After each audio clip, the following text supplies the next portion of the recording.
Fitness queen Neha, যার বলিউড গ্ল্যামারে মুগ্ধ বলিউড পাড়া।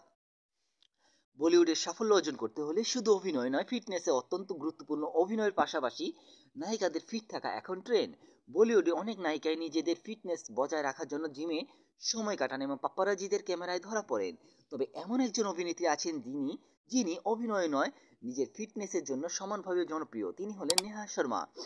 নেহা শর্মা বিহারের ভাগলপুরের একটি ছোট শহরের বাসিন্দা। শুধুমাত্র তার অভিনয়ের জন্য নয়, নিজের ফিটনেসের জন্য পরিচিত। অভিনয়ে তার একাধিক সফল ছবির পাশাপাশি তাকে প্রায়ই জিমের পোশাকে দেখা যায়। তাকে কখনো তার বোন আয়েশা শর্মার সঙ্গে, কখনো একাই জিমের বাইরে দেখা যায়। এমনকি বলিউডের অনেক বড় অভিনেতাও তার ফিটনেসের প্রশংসা করেছেন। নেহা শর্মা মূলত বিহারের এক রাজনৈতিক পরিবারে থেকে এসেছেন। তার বাবা একজন কংগ্রেস নেতা এবং ভাগলপুর বিধানসভা কেন্দ্রের বিধায়ক।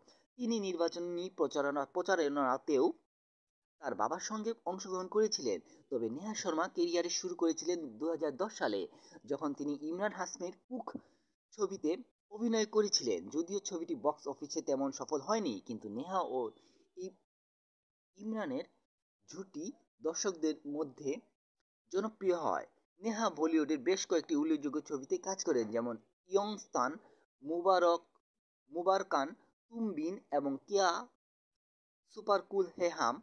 এছাড়া তার গানের ক্ষেত্রেও সফলতা এসেছে, বিশেষ করে সিদ্ধার্থ শুক্লার সঙ্গে তার গানটি বেশ জনপ্রিয় হয়েছিল। অনিল কাপুর এবং বরুণ ধাওয়ানও নেহা শর্মার ফিটনেস নিয়ে প্রশংসা করেছেন।